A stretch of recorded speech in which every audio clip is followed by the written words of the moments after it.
Sir, Professor Caldwell's prediction of intractable difficulties in the medium term if Britain joins the European community is ill-conceived. Sir, on one point he is clearly wrong, that entry into the community will necessitate a large initial reduction in the level of real wages.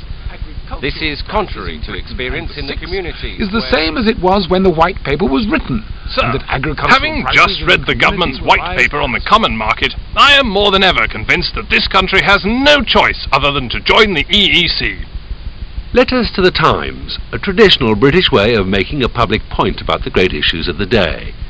Back at the start of the 1970s, the greatest issue of the day was whether Britain ought to become European, sign up with the European Economic Community.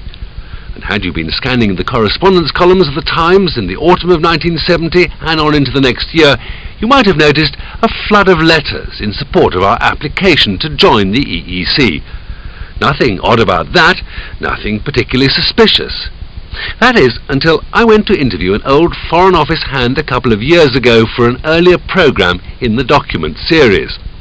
As Norman Redaway and I talked about a little-known department in the Foreign Office called IRD, the Information Research Department, Redaway let slip that a good many of those letters were stage-managed into the Times on behalf of the then Conservative government. We were trying to support Ted Heath's ambition to get us into Europe.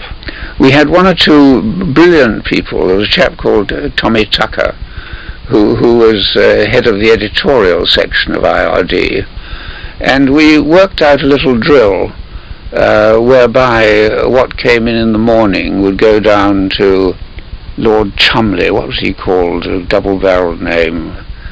And he had a handicapped secretary called Addison Christopher, who had a lot of connections. I mean, MPs were around, and if they got the right information, right speed, right hands, right form, who would be very glad to write letters to the Times. And we averaged a letter to the press or an article every day for a couple of years. Is that